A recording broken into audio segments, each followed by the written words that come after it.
I had a really hard time saying this wasn't for me because it felt like a failure. Yeah. And it kind of still does. Trust that gut. If you feel like she was not going to take it seriously, I promise you she won't. Are you going to partner with me on this? Or are you going to be one of those people that's like, in my day, we didn't have nut allergies? Exactly. Hi. Hello, And welcome to EpiPod. Sarah is a mom to 2 little boys with food allergies. And Danielle has navigated life-threatening allergies her entire life. Living with an invisible health condition is so isolating. The fear and the anxiety. Trying to cover it up so you don't affect anybody else. Especially your kids. Sound familiar? Join us on the couch and take a load off with people who just get it. We're so glad you're here. Welcome back to EpiPod. Hey, Sarah. Hey, how's it going? I was going to say, how are you? I feel like it's been a little while since we sat down, and I know for people listening, it's like it's only been a week. Hello, because we spaced some weeks, just a week apart. But sometimes we go a little bit of a gap between recording. Yeah, sometimes we go rogue and we see each other like a million times a week, and then other times I'm like, "Hi, my name's Danielle. It's nice to meet you, Sarah." And it's just like travel, kid sickness, school's out, like all these weird things in our schedule. But I love seeing you in person. I know. So I love it nice. too. Yes. Even though, we talk all the time, no matter if we're in person or not. It's but true. still, yeah. So speaking of haven't seen each other in a while, something else that you haven't done in a while, like my transition there. I've been keeping a little secret. Yes, is your dosing, like your OIT dosing. You have been paused since when? Since mid-August. And before you get into it, this is going to be kind of today's topic. We're going to touch on and kind of get updates from Danielle about why she hasn't been dosing and kind of her path forward, but also talking about like just in general, OIT I think is often presented as this like magical solution or not cure for allergies, but like a gateway into a new way of living. Right. Yeah. And it doesn't always work, number one, for some people. Like it just physically does not work. And then it also sometimes doesn't work in people's lives.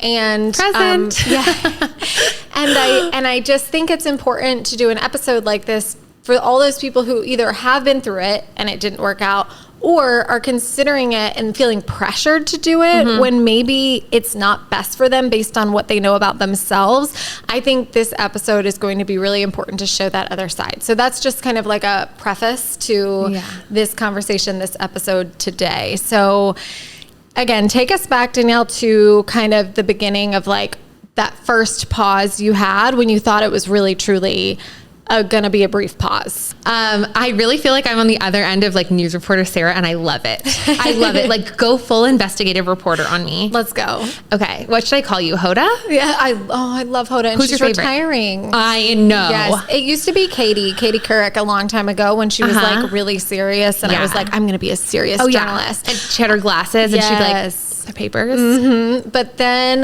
Hoda came along and she worked in New Orleans for a little while, which is like where I grew up.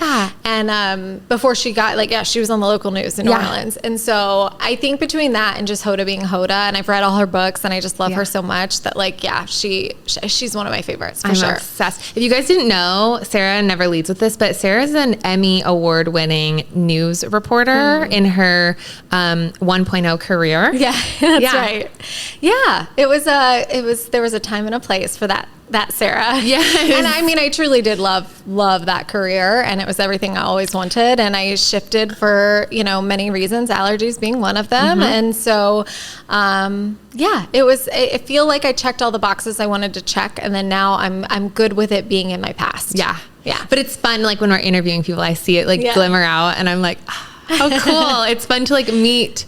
You've become such a good friend to me. Yeah. It's so fun to meet like 1.0 Sarah in some ways, Who knows what 0.0 I'm on now? Like there's been so many evolutions. 4.0, 5.0. I know. Okay. So when I thought it was going to be a brief pause, I was moving apartments, and it went from thinking I was moving 1 week to I was setting up my dose. Actually, I was about to eat. I was making food to eat pre my dose, and I got a phone call I had like set everything out from my new landlord saying that the foundation was shifting and it may not be physically sound enough for me to move into this place. And I'm like, what do you mean? I have movers coming at 8 a.m. It is noon. Like, hello? And I'd been packing. It felt like I'd been packing for months, but it was really just like 2 or 3 weeks. And it was because of dosing. Like, I could not get super physical and super hot to move, to take things in the middle of Texas hardcore summer to donations. Like, it was just a very physical thing to move all by yourself. And so I was having to make my pack up process twice as long, because I would like spend the morning dosing and working, but mostly dosing. And then the afternoons and evenings, I was like always packing up to like midnight, 1 in, because I was like, okay, you got to squeeze the juice out of the rag because you have to dose in the morning. Right. And like, I've been super transparent. I had been really struggling with dosing, my schedule, etc. But that was like when I first took the pause. Yeah. And so I basically didn't dose that day because I was like, shoot, I have to find someplace else to live, like now.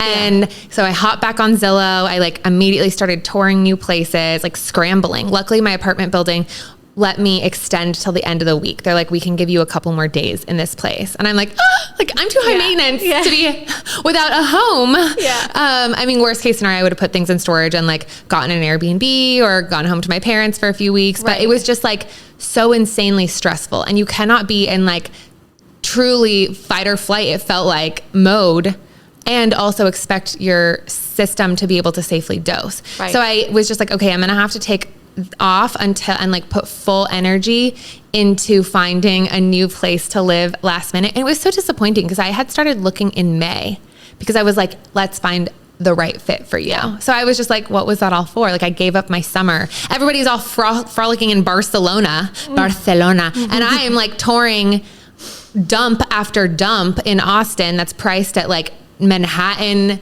price. It was ridiculous. So I was just like, well, for what? So it was really frustrating. It was really stressful. I find a new place, which now I refer to as the Rat Palace because I moved in and it has a rat infestation. It's fine. It's not fine. But I mean, just stressor after stressor. Yeah. Basically. So like, and you traveled a couple times. Oh yeah. So then like I find this new place, I move in and I'm immediately going home to El Paso and then going to Los Angeles for, I think it was like a week, like five days, something like that. And so I reached out to my doctor and I was like, okay, what's the ramp back up? Because I've taken a week off, like give me the slow progression back up. But just so you know, I'm going to be in LA and I don't want to dose there. Like I've learned, that's one thing that I learned is I used to try and make myself dose while I was on trips. Yeah. And usually they're so short that it was like, why are you using your 1 or 2 full days in a place without travel for dosing when you can it's a marathon, not a race. Like, let's just do the slow ramp back up after the trip rather than put this huge wrench in a trip and maybe or maybe not able to do the plans that I've paid so much money to do. Right. Because that happened before. So I was like, hey, but then I'm going to be traveling. And he was like, forget it. Like, just when you get back, you've taken 2 weeks off before when you had COVID, like it'll be a really slow ramp back up, but like, just let me know when you're back. So I get back and I find literal feces in my kitchen. I thought it was mice. It was roach. And there was actually a rat problem in the attic, but there's never been, allegedly, I don't know if I trust this apartment complex. And by if I don't, I don't. And I hate them and I'm looking for a lawyer. It's fine. My goodness. But like, I immediately went into just fight or flight all over again. Yeah. Of like, I mean, I would be standing at the kitchen sink cooking and like feel something on my foot. And it was in Texas, the roaches are literally like, they can be like the size of my dog. Yeah. It was huge. Yeah. It was like giving Indiana Jones. And so like I would scream bloody murder and the neighbor on the other side would be like, are you okay? And I'm like, yep, just another roach. Or like I was having I still am having a really hard time sleeping because I go to sleep to the sound of little pitter patter mice in your roof. Yes. And like, it's giving Jumanji, but in my head, I'm just trying to like reprogram and have a shift of like, you're Cinderella. Everybody has always told you that you are a Disney princess IRL. Well, Disney princesses have little mice friends. That's right. And they're going to make you a gown. And it's like, actually, no, they carry diseases. And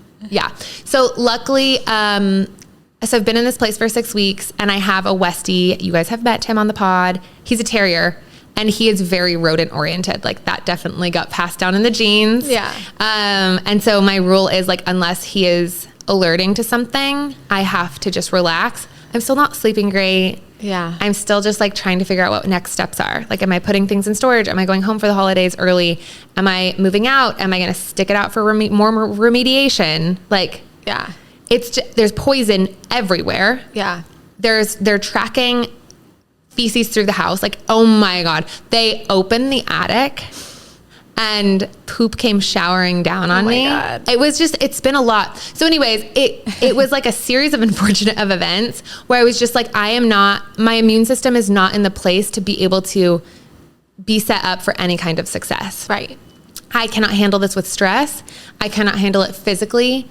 And I guess the silver lining of it all is I had been really struggling, like, is this for me or not, for months, basically since January when the panic attacks started. Yeah. And my onboarding day for OIT, Dr. Silvers, who is an absolute angel of all doctors, he's amazing. He was like, OIT is designed to make your world bigger, not smaller. So if this makes your world smaller, you have to stop. And that was always in the back of my head. But as a perfectionist and as somebody who's like, I've always been a high achiever. I don't get good grades. I don't get straight A's. I am the valedictorian. I don't become a member of after school clubs. I am the president of the student body and like all of the honor clubs that I possibly can be. Like, I have never my whole life done anything small. And as a student, that was like very rewarded. And it got me into an amazing college and it made my resume look so great. As a little 18-year-old, I was like, I am Elle Woods meets Einstein. But as an adult, it can get really, really toxic. And especially when it's something like this, where like the stakes are so high and it really is affecting your mental health and your ability to just live your life. I had a really hard time saying this wasn't for me because it felt like a failure. Yeah. And it kind of still does. But I mean, I'm so thankful for my therapist, like really talking through that, like everything that I've had to redefine. Like, what is success for me with OIT? And that's it. I tried it. Like, for a year and a half, but especially for 2023, like it became my whole personality. Like, I pushed myself harder than I ever have. Having daily panic attacks, like having you fly across the city to come help me and sit with me when I couldn't get control over it and I had hives going up my leg. Like, it's really been a stressor for my family and just my parents feeling like they're far away and they can't be there for me. I truly saw my whole personality change. Like, I used to always be the first one to say yes to my friend group. Like, even a brand new friend, immediately like, oh, you want to go to this weird party that may be like terrible? Danielle will say yes. Like, she's always down for a side quest. I was still invited. Like, they still would invite me, so I didn't feel excluded. But like, it became known that if it's before 1 p.m., like, she will say no. And if it's like highly physical or like has a lot of heat or whatever, she's probably going to like say no or like come by really quick and then leave. And I just noticed, like, I knew that my world had gotten a lot smaller, but it's not something that you can just like stop because I worked so hard to get to one peanut. Like, it was so exciting. And I never actually like crunched down on the peanut, which is good or bad. I'm not sure. But like, yeah, it's hard to achieve what I had been wanting to achieve, which was being cross-contamination safe. Yeah. And also decide, like, this is killing me from the inside out. And like I had been saying the whole time,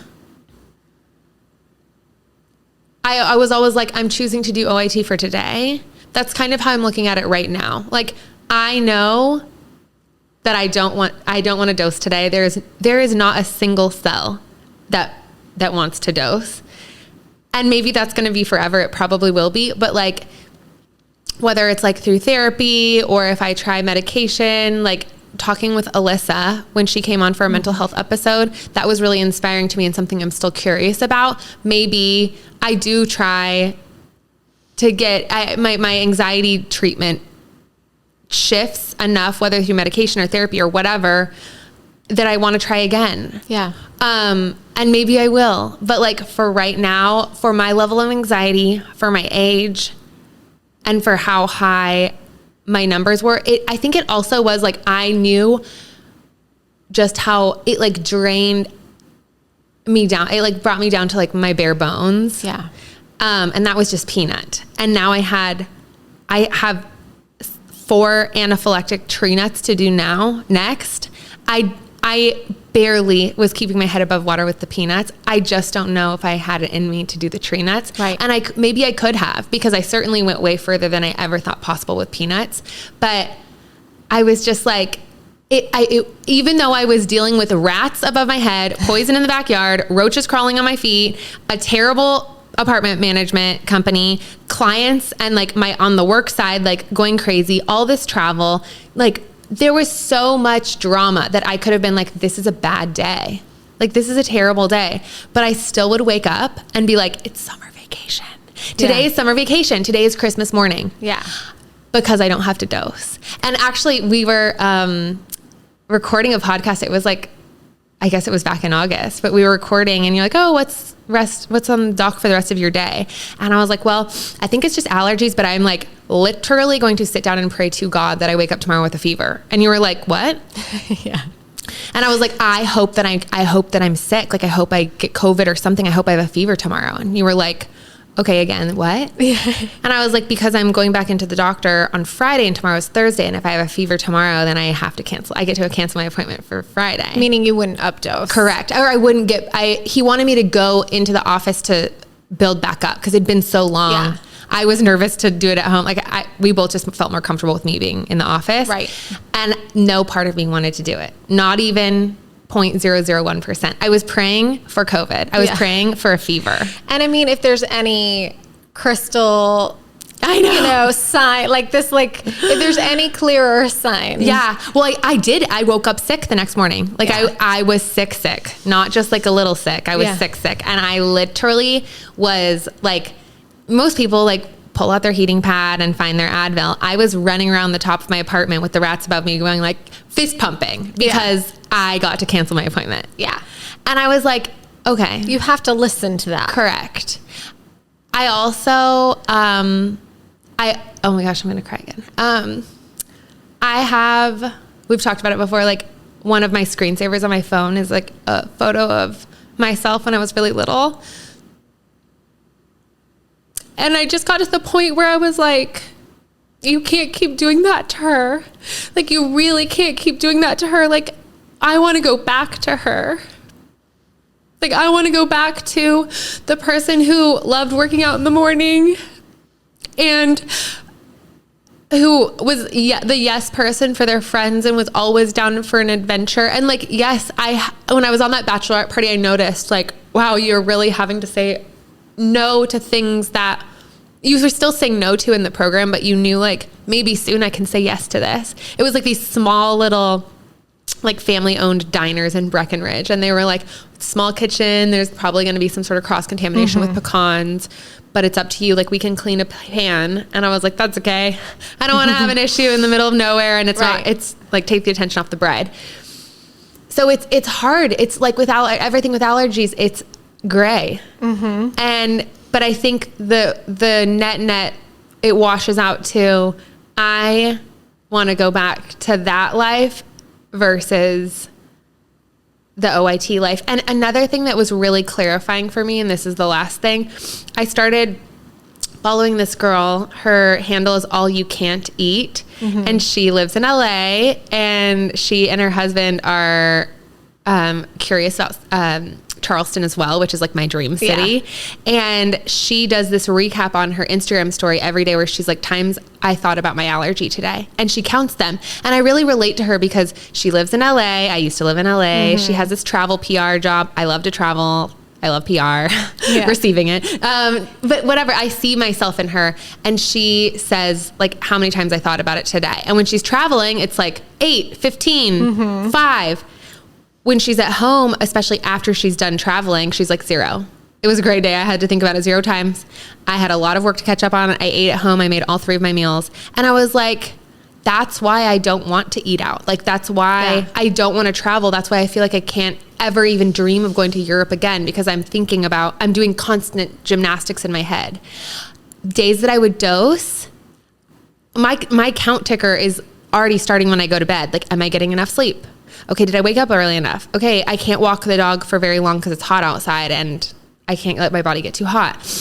Okay, I did let my body get too hot, and oh my gosh, I'm not hungry and I need to eat more so I can do this. Oh my gosh, I'm having a panic attack. Oh my gosh, it was just like, I think it's valid to say I was thinking about it in the hundreds, if not more. Like, and it's one thing to think about that sometimes when you're traveling, like if that's the number, right? Like if you're like, oh, when I travel, I have to worry about allergies X amount of times. Right. But if that's only sometimes, that's manageable in your life. If it's every day that you're thinking about it that many times, that greatly impacts your quality of life. Totally. And like, again, I know an adult who did this and does not have those thoughts. Right. They feel so free.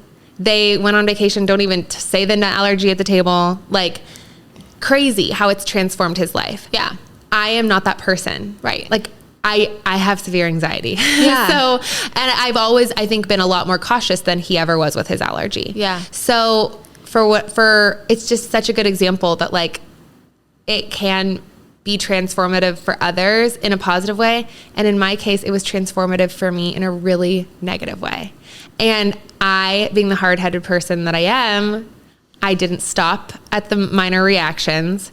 Because I knew there would be them. Yeah. I didn't stop when I started having daily panic attacks for months. I didn't stop when it ruined vacations and I had to spend the vacation that I spent $1 gazillion on in the hotel because I'd had a little reaction. I didn't stop. Like, there were these signs all along, but I was like, no, like there will be signs and you will push through. And it's just really nuanced to go from like, there will be signs and you will push through and it was successful, or there will be signs and you will push through and it's going to ruin your life. Yeah. So it's really nuanced. It's really complicated. There's a lot of pros and cons. The only reason I feel comfortable talking about it right now is because yesterday I told Dr. Silvers. You told him you're done. Yeah. And like, it was like something I could ignore until I told him. Now it's real. Yeah. And it's hard.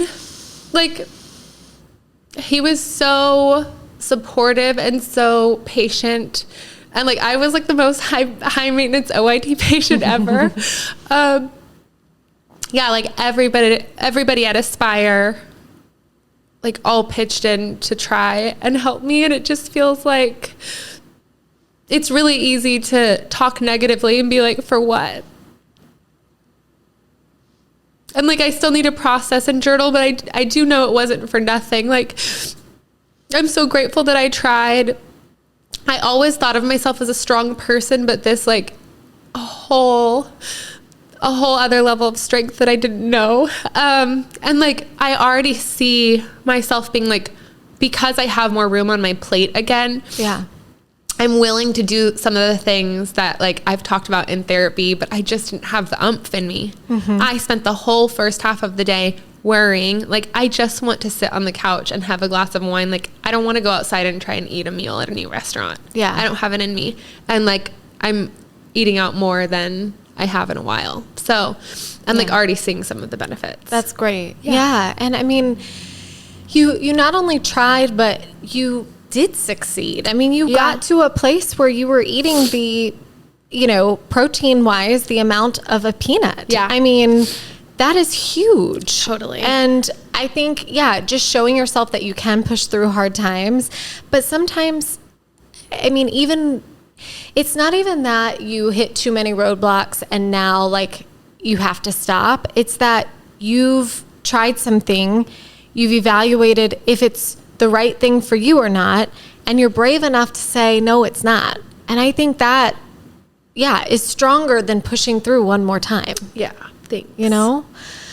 I can totally see, that's not to minimize your feelings, because I think a lot of people would feel the exact same way in your shoes. Yeah. I think I would too. I would, I feel that way about other things too, where I'm like, oh my gosh, I couldn't do this. I'm not good enough. I'm not whatever enough. And it's like, that's a very human reaction and feeling. So I don't ever mean to don't ever think I'm minimizing it when I say those things. But thank you too for sharing, because it's really hard to share, in public in any way, but then to share your experience and probably, I know, help so many people who are either making this decision or have made a similar decision and are still feeling a certain way about it. Just feeling not alone is going to be really helpful. Yeah. I also, the language around it is so toxic. Like, it's like, oh, you failed OIT. Because I did. That's what it's called. Like, that's what it says on my chart now. I failed OIT. Mm. And I'm just like, yeah, OIT didn't work for you. I mean, it's their problem. Totally. Yeah. It's OIT's problem. Yeah. No, I feel like this podcast, I mean, we get so many emails and DMs of people being like, this is life-changing. Yeah. Like, you have changed the landscape of our family, of some of our decisions. Like, I feel like I have a friend, and like, those are so amazing and great. And I'm glad it's helpful for other people. Yeah. But I also feel like, wow, this has selfishly been so great for me too, because I think something that also has been playing in the back of my head since we had her on was what Levi said. Mm-hmm.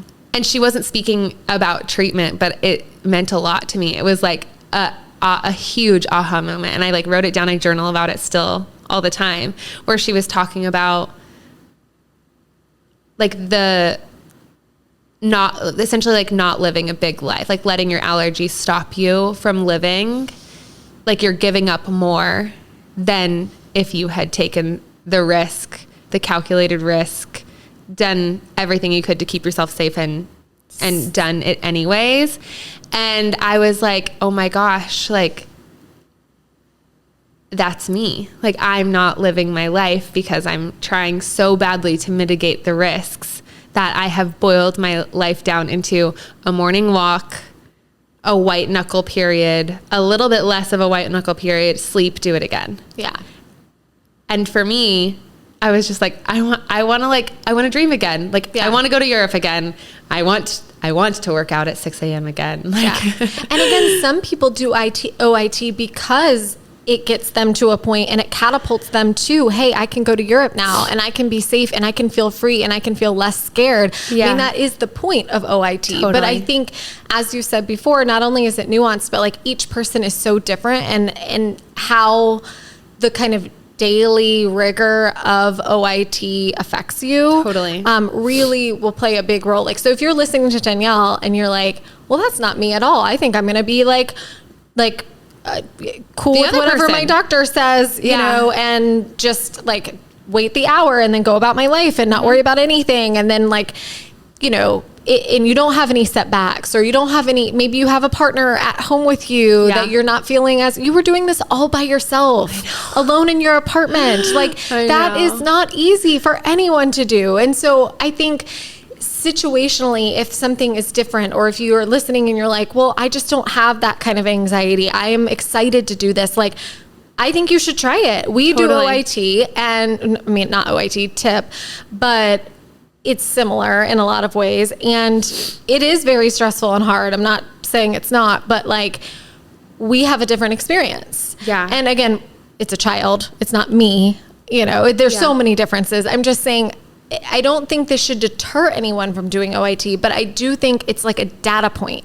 Oh my gosh. It's such a data point. And they always say kids do a lot better in OIT. Yeah. And I think physically they do, their bodies can handle the stress a lot better. Oh, but mentally.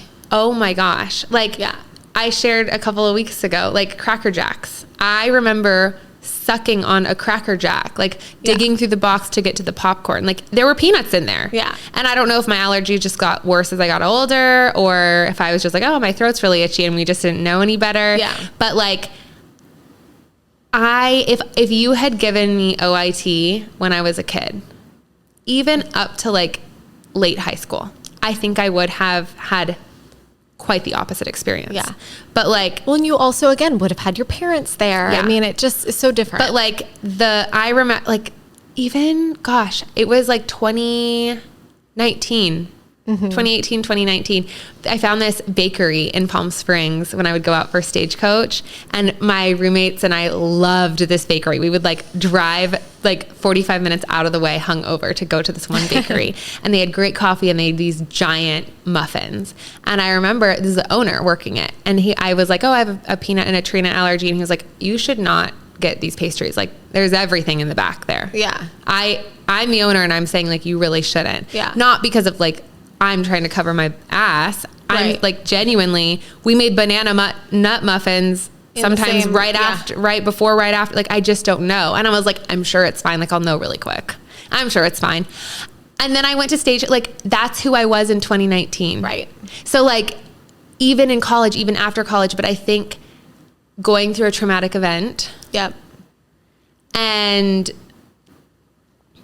yeah, like, you just, after 30 plus years of living a certain way, it's really hard to go back and rewire.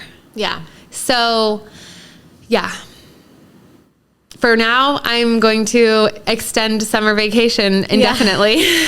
Yeah. And you know what? Like you said, I was going to ask, well, what's next? And it's like, we don't have to know. Do you know what I mean? Like, for right now, you are paused. You might be indefinitely paused. You might, I know when our, Xolair doctor was on, you know, you were very curious about that treatment. I mean, who knows what treatment's going to come in 5 years? Totally. Like, this does not mean it's your end of ever trying to fight back against these freaking allergies. I almost said the real F word, because I mean it. Whenever I talk about allergies, I hate them.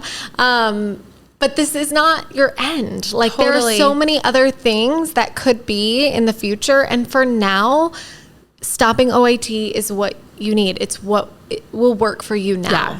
I, talking about it with my therapist, she's been great, as always, but she gives me like homework every week. And a lot of the times I couldn't fulfill the homework because I was so stressed from dosing. Like, I was like, I'm not going to eat out, or I'm not, whatever we talked about.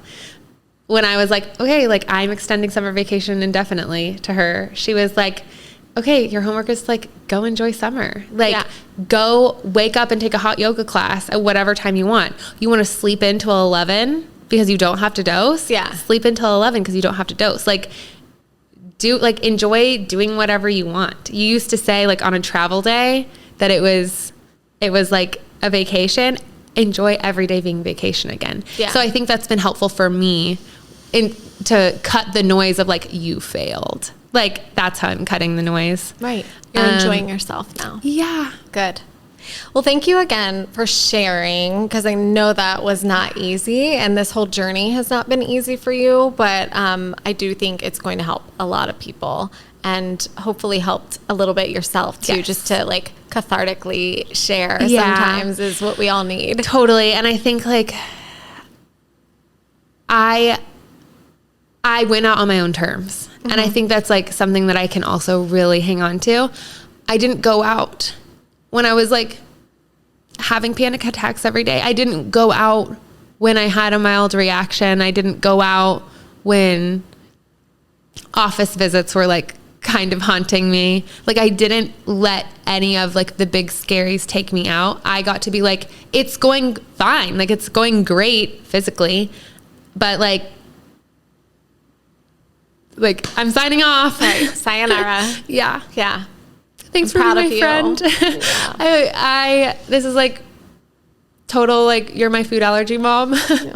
So thanks for letting me like fully can't reach. Have a come apart. Yeah, we're trying to hug each other. If you're listening, we're trying to touch. Oh, I love you, and I'm sorry that this has been such a struggle, but I'm really, really freaking proud of you. Thank you for everything. Yeah. I'm going to collect myself in the bathroom. Yes. Okay. And then let's jump into question and answers. Yes. This segment is brought to you by Pulse Power, a high-protein, all-natural chickpea-based snack line that is co-founded by an allergy mom. And Danielle, we love these snacks in our house. They have delicious snack sticks and chickpea spreads that are made in a dedicated top 14 allergen-free facility. A great choice for school lunches and snack boxes. Okay, Sarah, this one is for you and your epic date nights. How do you plan out all of the dosing and such around times for leaving the house for date night? Oh, yeah. Well, so it depends obviously on when we're going out. Like if we're going out later, then usually we just do it like first thing when he gets home from school. So like if we're home by 4 and we're not going out till 7, like we just like give him a snack right when he gets home that's like hearty enough for, having a full enough belly for dosing. And we do it all then, and then there's the hour rest period, and then we aren't leaving till after that. So I feel okay at this point, like after that hour, that he's going to be fine. Obviously we're never going super far, and if we were, we would probably take extra precautions or make sure somebody's there who like really, really gets it, or like a family member, or maybe we would have like a neighbor on standby. Like I would take some of those extra precautions, or we would just skip. I mean, honestly, skipping one night, at least in our program, like you can skip up to 2 days. I mean, they don't want you to, don't do it just to do it. But like if you're going on one date night a month, build in the buffer days into your program. Like if it's something like tip and you're flying out, you have to kind of build that in, but like add an extra day to whatever you were gonna do. And like, that's not that serious, right? Like just skip it. So for your peace of mind. Or if you feel like there's a big enough window, try to get it in and like stay close-ish. Make sure the sitter is someone you trust and understands, the signs and symptoms and all of that. I would say when we go out early, so sometimes we like lately, now that the boys are a little older, we're like, oh, well, we can go out happy hour time and then get back like right when they're going to bed. So then like we went out, we had our date, and then like we get back and we still have some time before it's like late, and we have to go to bed. So it's like an extra extended date. Oh, cute. Versus like getting home at midnight and you're like, oh, I have to wake up at 6 o'clock for school. So, it's rough. But for those days, I think we would either skip dosing, or we would have our old nanny, who is really, really, she used to do dosing for us anyway. I mean, we'd be home during those days because I was working from home, but she would handle dosing. Like she was that kind of day to day in our lives and understanding of it all. So I think the only way I would go out during that time, like the time when he needs to dose, like not be there, is if like that particular person was there. Or like I said, we have just skipped and said like, not worth it. I would say for activities, like we have soccer one day a week, we have soccer that's like late. And part of me is always a little worried, like if we do it early and then he goes out and he runs around, even if it's past that hour window. But I push myself in those moments to say like, no, my doctor says after that hour, it's fine. Yeah. And, we talked about this obviously earlier in the episode. You didn't want to do that. Like that was really hard for you to do. Like you always extended your window past just like your own mental window, and like, I think that's totally normal. But like, even though I feel that way, I try my damnedest to just be like, I'm not going to let myself go there. My doctor said it's fine. It's fine. I also feel like you have to go off of history. Yeah. Like you have never had any problems. You've tried your damnedest really hard, and it was like probably really hard at first. Yeah. And then it got easier because you didn't see anything. Right. He's never had like super delayed responses. Like I feel like every time I would like muster up the courage to like do something, I'd feel so proud of myself, and like there would be something, right? Yeah. Like not a major reaction, but you'd feel like a little itchy or a little hive, like or a something. huge hive under my boob once. Right. Like you're like, okay, well, I was like the one time I was brave, and look what happened. Right. So if that's your history, of course you're not going to want to do that, or you're going to set different barriers or whatnot. Yeah. And then like another time, so in those times we still do it, but it's, it works for us. And then when we have an activity that's like earlier in the afternoon after school, we'll just like wait and dose later. I mean, they say, you know, try to keep it to about the same time, but I mean, within like a 2 or 3 hour window, they say it's fine. So some days we'll dose at 4 p.m. and some days we'll dose at 6 p.m. and it's like not that huge of a deal. So I don't know. I think I answered the question. You did. Okay. If I were them, I would say you answered the question. Check. Question 2. Hi, I am touring elementary schools these upcoming weeks. What can I ask and look for regarding allergy kids? The one that I toured today told me to just tell the teacher, and I'm like, yeah, it's a little bit more serious than that. Yes. So I actually thank you to this person who wrote in. I actually answered this person back in DMs already, but I was like, I think this is a good one to do on the podcast because I think a lot of people have sent us a very similar question.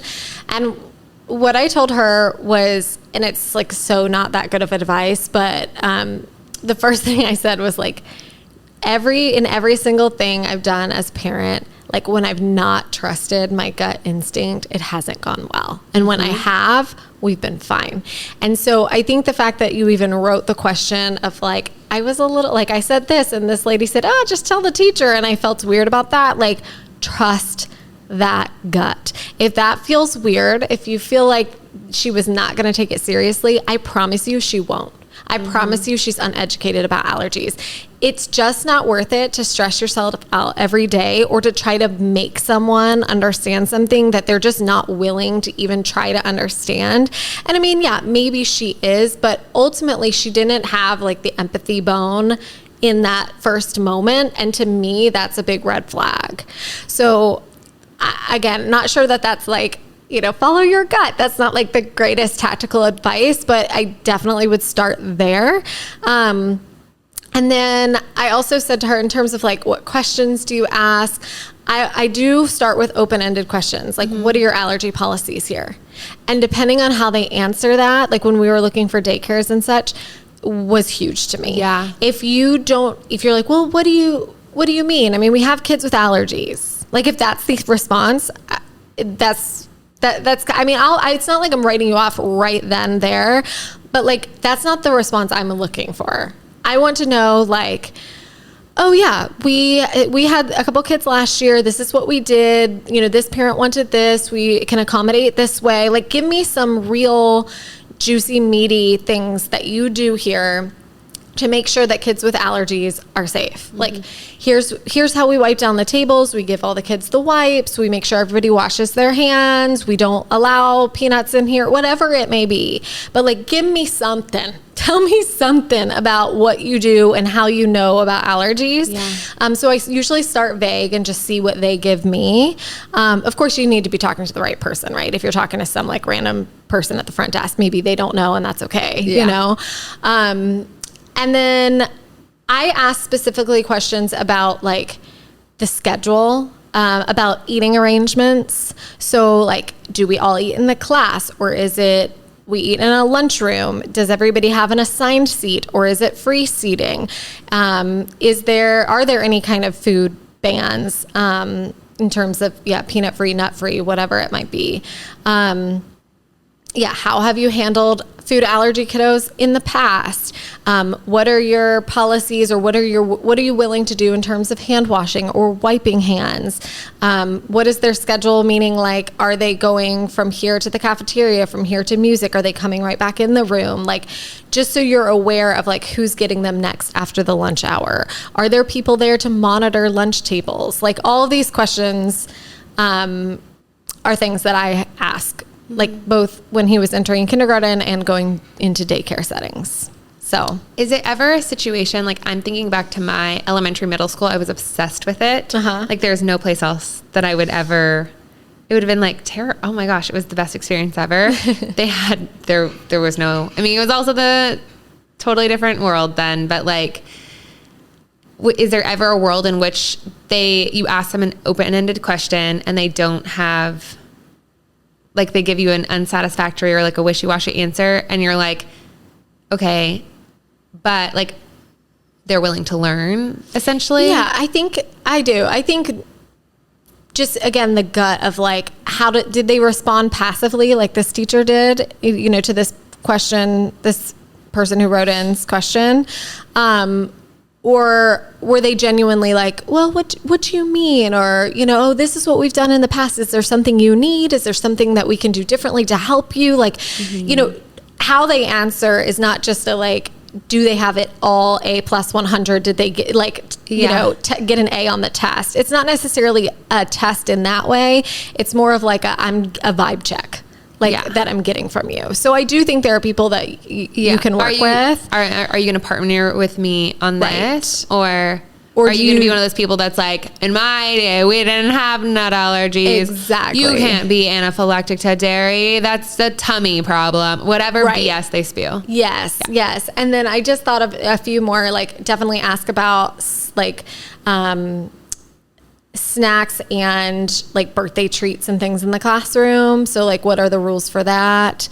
And then like EpiPen storage and stuff too. I think there are some schools who have policies like it has to be locked in the office, and it's like that is not advised. It gives me a cold chill down my spine. Yeah. Locking an EpiPen away is like, somebody just messaged me the other day and was like, I feel really good about this school. They say the pen's going to be locked away in the office. And like, as it was an okay, like they didn't even know that why that could be a bad thing. And so I think it's an education thing. Sometimes people think, oh, it's secure. It's locked in a cabinet that nobody can get in touch. It's secure. It better be like one of those fire hydrant for fire foam things where it has the hammer next to it. Right. No, yeah. Because I mean, like you're not going to get this on accident. And if you want it, here's a hammer. Yeah. And the reason, if anybody's like, well, why is that a problem? Like the main reason to me is that like it needs to be reached quickly by anyone. And if there's even a moment where it's like, well, shoot, Sally had the key, but it's not in the spot, or she's out of town, and where could she have put it? Oh no. Like there needs to be none of that. It needs to be like quick access now. No issues in retrieving the medication. I'm just going to go ahead and say, don't lock your EpiPen in anything ever. Yeah, oh my God. No. I don't care how old the kid is or what the school policy is. Yep. It's just a no. Pull a Norma. Norma is my mother. And anytime she ever didn't like anything, she would like literally go through the state of Texas and get it changed. I love it. Not allergy related, but Go Norma. Yeah, she made dressage horseback riding a sport recognized by the public school system. That's amazing. Of Texas. And I was like, what? Yes, you did. What? You're taking paperwork to have the legislation what? Do they even know what dressage is? So yeah, whenever somebody like needs a policy change or whatever, I'm like, just pull a Norma. Pull a Norma. Oh, okay. This has been an emotional episode, I know. So let's close it out. I'm going to go get a wine. Yeah. I could use a wine. Let's go get a wine. I want a wine. And oh my God, Abe's, this is not sponsored, Abe's pumpkin bread. Oh, it's so good. The way that I am just like keeping Austin's Whole Foods in business because of my purchasing power is psychotic. It's so good. It's so good. Like as somebody who you're like, what do you put in that? I know. I mean, the ingredients are very listed. They're very transparent with their ingredients. They're an allergy brand. But man, I'm like, but what really are you putting in there? Because I could eat the whole dang thing. I do eat the whole dang thing. When I went to Breckenridge, like the girls were laughing. They're like, you're going to turn into a pumpkin bread, Danielle. You're like, It's so good. Yeah. It's giving holidays. Yes. Which we're going to have an episode on holidays. Yeah. Okay. Well, thank you to our sponsors. Please send us questions so that we can talk about them on the couch. Leave us a review. We have not had as many reviews lately. I know. It's just that initial push. We asked for it a lot. I know. Now. So if you're feeling it, leave us a second review. Yes. Or just, we have some really good stuff coming up. And also, we're excited about season 2. That'll be around the corner. So anywho, thank you. And we'll see you next week. See you next week.